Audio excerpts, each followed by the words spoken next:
മാന്യ പ്രേക്ഷകർക്ക് ഇലഞ്ഞൂർ ബ്ലോഗിലേക്ക് സ്വാഗതം. ഇപ്പോൾ ഇലഞ്ഞൂർ ബ്ലോഗ് ഉള്ളത് കൊല്ലം ജില്ലയിലെ പത്തനാപുരം താലൂക്കിലെ പട്ടാഴി വടക്കേക്കര ശ്രീ പാപ്പച്ചൻ്റെ കൃഷിയിടത്തിലാണ്. ഈ പാപ്പച്ചൻ വളരെ ദീർഘകാലമായി കൃഷി പല വിധത്തിലുള്ള കൃഷികൾ ചെയ്ത് നല്ല വിജയം കൈവരിച്ചിട്ടുള്ള ഒരാളാണ്. അപ്പം അദ്ദേഹത്തിൻ്റെ കൃഷി രീതികളും മറ്റും ആത്മവിശ്വാസം തുളുമ്പുന്ന കാര്യങ്ങളുമൊക്കെ നമ്മുടെ പ്രേക്ഷകരുമായി പങ്കുവയ്ക്കാനാണ് ഞങ്ങളിവിടെ എത്തിയിട്ടുള്ളത്. അപ്പോൾ നമുക്ക് അദ്ദേഹത്തോട് തന്നെ കാര്യങ്ങൾ ചോദിക്കാം. ഹായ് പാപ്പച്ചൻ, നമസ്കാരം. അപ്പോൾ താങ്കളുടെ കൃഷി കാര്യങ്ങൾ ഞങ്ങളുടെ പ്രേക്ഷകരുമായിട്ടൊന്ന് പങ്കുവയ്ക്കാനാണ് ഞങ്ങളിവിടെ എത്തിയിരിക്കുന്നത്. അപ്പോൾ താങ്കളുടെ ഏത്തവാഴ തോട്ടത്തിലാണ് ഇപ്പം നമ്മളിവിടെ നിൽക്കുന്നത്. താങ്കൾ ഏതെല്ലാം കൃഷികളാണ് ചെയ്യുന്നത്?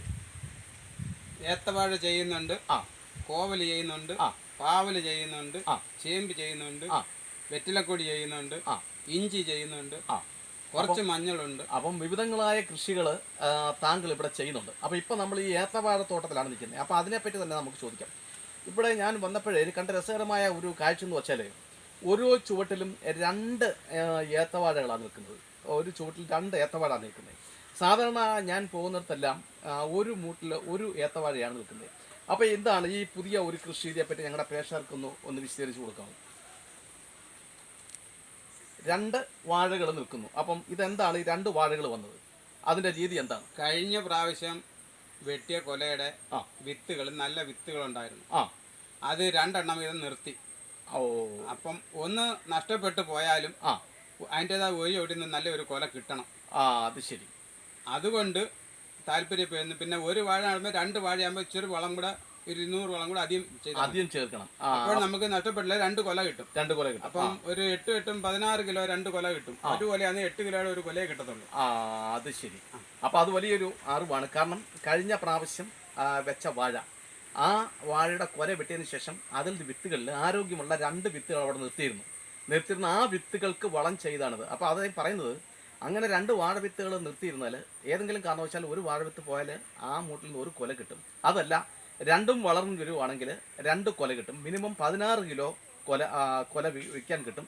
പിന്നെ വളപ്രയോഗത്തിന്റെ കാര്യത്തിൽ ഇരട്ടി വളം ചെയ്യണം അല്ലേ? ഇരട്ടി വളം ചെയ്യണം. ഏറ്റവും കുറച്ച് കിട്ടാൽ മതി, കുറച്ചുകൂടെ വളം ചെയ്താൽ മതി. അപ്പോൾ ഇത് വരും. അപ്പോൾ ഇത് താങ്കൾ ഇപ്പോൾ എത്ര മാസമായി കാണും ഈ വാഴ കൃഷി ആരംഭിച്ചത്?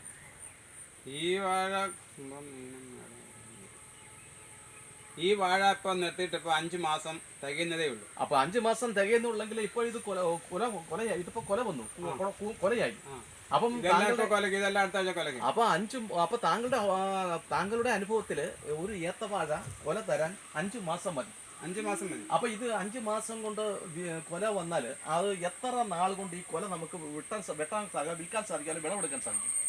75 ദിവസം കൊണ്ട് ഈ ഏത്തക്കൊല വെട്ടിയെടുക്കാൻ പറ്റും. 75 ദിവസം മതി. അപ്പം 90 ദിവസം വേണ്ട.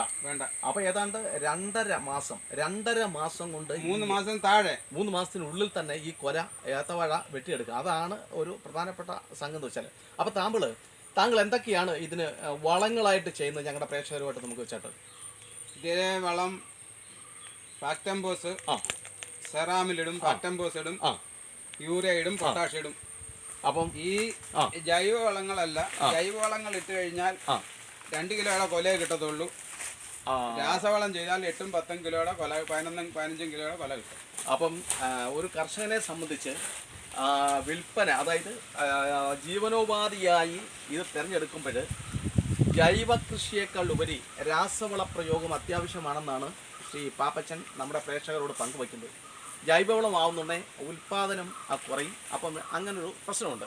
അതുകൊണ്ട് രാസവളം കൂടി പ്രയോഗിക്കണമെന്നാണ് അദ്ദേഹം പറയുന്നത്.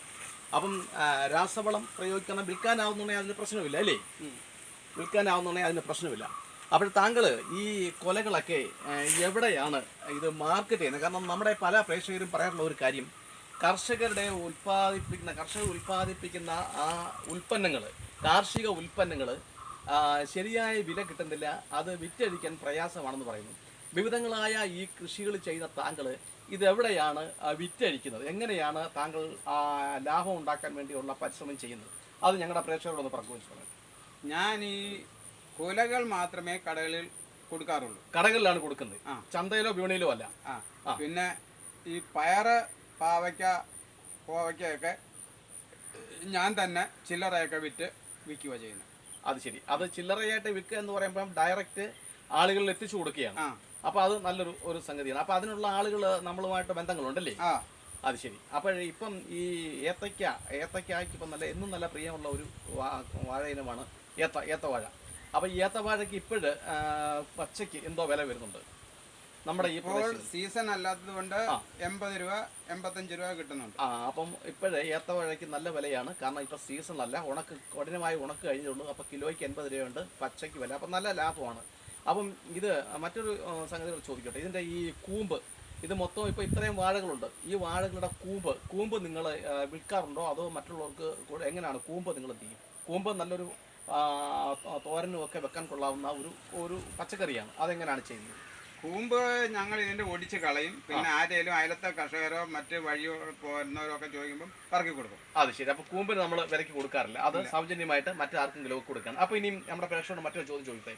അപ്പോൾ താങ്കൾ ഈ കൃഷി ഒരു ജീവിതോപാധിയായിട്ട് തിരഞ്ഞെടുക്കാൻ താങ്കളെ പ്രേരിപ്പിച്ച ഘടകം എന്താണെന്നൊന്ന് വ്യക്തമാക്കാമോ? കൃഷി തിരഞ്ഞെടുത്തത് കൊണ്ട് അവനവൻ്റെ കയ്യിലെ മൂല്യം കൊണ്ട് കൃഷി ചെയ്യാൻ പറ്റും. അത് കഴിഞ്ഞ് നമുക്ക് വേറെ എന്നെ സംബന്ധിച്ചത് എനിക്ക് സർക്കാർ ജോലികളില്ല, സാമ്പത്തികമില്ല, ട്രാഫിക്കും തോട്ടങ്ങളൊന്നുമില്ല. അതുകൊണ്ട് അവനവന് ചെയ്യാവുന്ന രീതിയിൽ ചെറിയ ചെറിയ കൃഷികൾ ചെയ്ത് അവനവന് ഉപജീവനം കഴിക്കുക. അത് ശരിയാണ്. അതായത് വലിയ മുതൽ മുടക്ക് ആവശ്യമില്ല, നമുക്ക് കയ്യിലുള്ള മുതൽ മുടക്കി കൊണ്ട് ചെറിയ രീതിയിൽ കൃഷി ആരംഭിക്കാം. പിന്നെ അതുപോലെ തന്നെ മറ്റാരെയും നമുക്ക് ആശ്രയിക്കേണ്ട, നമുക്ക് തന്നെ നമുക്കാവുന്ന ജോലികൾ ചെയ്യാം. അപ്പോൾ താങ്കൾ ഇത്രയൊക്കെ കൃഷി ചെയ്യുന്നല്ലോ, താങ്കൾ ഒറ്റയ്ക്കാണോ അതോ ജോലിക്കാരെ, അതായത് പണിക്ക് വേണ്ടി മറ്റാരെങ്കിലും താങ്കൾ സ്ഥിരമായിട്ട് നിർത്താറുണ്ടോ? സ്ഥിരമായിട്ട് ഞാൻ ജോലിക്കാരെ നിർത്താറില്ല. പിന്നെ ഈ കിളച്ച് മറിക്കുന്ന സമയങ്ങളിൽ ജോലിക്കാരെ നിർത്തും. ബാക്കി പണികളൊക്കെ ഞാൻ തന്നെ സ്വന്തമായിട്ട് ചെയ്യുക. അപ്പോൾ അത് താങ്കളുടെ ജോലിയാണ്, താങ്കളുടെ ജോലിയായിട്ടാണ് ഇത് സ്വീകരിച്ചിരിക്കുന്നത്. അപ്പം അത് വളരെ ഒരു നല്ല കാര്യമാണ്. കാരണം പൈസകൾ വലുതായിട്ട് വെളിയിൽ പോകുന്നില്ല. പിന്നെ വലിയ കഠിനമായ പണി വരുമ്പോൾ ആരെങ്കിലും കിളയ്ക്കാനോ അങ്ങനെയൊക്കെ ഉള്ളതിന് വേണ്ടി മാത്രമേ താങ്കൾ തരൂ. അപ്പം താങ്കൾ പാട്ടത്തിനാണോ ഈ കൃഷി ചെയ്യുന്നത് അതോ സ്വന്തമായിട്ടുള്ള പുരയിടങ്ങളിലാണോ? ഇത് പാട്ടത്തിനാണ്. അത് ശരി. ആ പാട്ടത്തിനൊക്കെ എടുത്ത് കൃഷി ചെയ്യാൻ ഉള്ള ഒരു പ്രേരണ താങ്കൾക്കുള്ളതിൽ ഞങ്ങൾ താങ്കളെ അഭിനന്ദിക്കുന്നു. അതുപോലെ തന്നെ ഈ വന്യമൃഗങ്ങളുടെ ഉപദ്രവമല്ലോ ഈ പ്രദേശത്തുണ്ടോ? വന്യമൃഗങ്ങളുടെ ഉപദ്രവം ഉണ്ട്.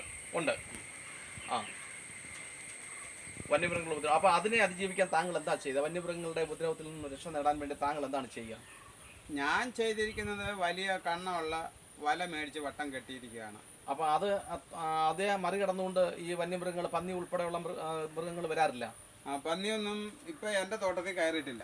അപ്പോൾ ഈ വലയുടെ ആ ഒരു സുരക്ഷിതത്വം കൊണ്ടാണെന്നാണ് താങ്കൾ വിശ്വസിക്കുന്നത്? അത് ശരി. അപ്പോൾ അത് പുതിയ കർഷകർക്ക് ഒരു മുതൽക്കൂട്ടാണ്. നല്ല അകലമുള്ള വല അത് വാങ്ങി മുറിക്കരുത്. മൊത്തത്തിൽ ഇട്ട് കഴിയുമ്പോൾ ഇത് കുറച്ച് മാത്രമേ നമ്മൾ ഉയർത്തി കിടക്കും. ബാക്കി വല തറ കിടക്കുകയാണ്. കിടക്കുമ്പോൾ ഇത് വന്യമൃഗങ്ങളിൽ പൊങ്ങി ഇതിനകത്ത് കയറാൻ പറ്റത്തില്ല. അപ്പോൾ തല വലിച്ചു കെട്ടിയാൽ ഇടിച്ച് കയറും. ലോലമായിട്ട് കെട്ടിക്കഴിഞ്ഞാൽ ഇടിച്ചാൽ ഏക്കത്തില്ല. അപ്പോൾ അതൊരു പുതിയ അറിവാണ്. ഈ നല്ല അകലമുള്ള കണ്ണിയലകലമുള്ള വല വാങ്ങിച്ച് അത് തറയിൽ കിടക്കത്തക്ക രീതിയിൽ ചെറിയ ബലം കൊടുത്ത് കെട്ടുക. അങ്ങനെ ആവുന്ന ഈ പന്നികൾ ഇത് കയറുന്ന ഒന്നി കുരുങ്ങും, അതല്ലെങ്കിൽ കയറാനൊക്കാത്ത ഒരവസ്ഥ വരുന്നത് വളരെ വിലപ്പെട്ട ഒരു അറിവാണ്. അവിടെ ഞങ്ങളുടെ പ്രേക്ഷകർക്ക് ഇത്തരം അറിവുകൾ പറഞ്ഞതിന് വളരെയധികം സന്തോഷമുണ്ട്. തീർച്ചയായിട്ടും നമുക്ക് അദ്ദേഹത്തിൻ്റെ മറ്റൊരു കൃഷിയിടത്തിലേക്ക് മറ്റൊരിക്കൽ പോകാം. അപ്പം ഞങ്ങളുടെ ഈ കൃഷിയെ സംബന്ധിച്ചും കർഷകരെ സംബന്ധിച്ചും കർഷക തൊഴിലാളിയെ സംബന്ധിച്ചും നമ്മുടെ ചുറ്റുപാടുമുള്ള പച്ചമരുന്നിനെ സംബന്ധിച്ചും ഒക്കെയുള്ള അറിവുകൾ ശേഖരിക്കാനും അത് മറ്റുള്ളവരിലേക്ക് എത്തിക്കാൻ നിങ്ങൾക്ക് കഴിയുമെന്ന് ഞാൻ വിശ്വസിക്കുന്നുണ്ട്. തീർച്ചയായിട്ടും ആദ്യമായിട്ടാണ് ഞങ്ങളുടെ യൂട്യൂബ് ചാനൽ കാണുന്നതെങ്കിൽ ദയവായി ലൈക്ക് ചെയ്യുക, ഷെയർ ചെയ്യുക. ഇതിനോടൊപ്പമുള്ള ഒരു ബെല്ലൈക്കൺ അമർത്താമെങ്കിൽ ഞങ്ങളിടുന്ന നോട്ടിഫിക്കേഷൻ അപ്പോഴപ്പോഴും കിട്ടും. ആദ്യമായിട്ടാണ് ഈ ചാനൽ കാണുന്നതെങ്കിൽ ദയവായി സബ്സ്ക്രൈബ് ചെയ്യുക. എല്ലാവർക്കും നന്ദി, നമസ്കാരം.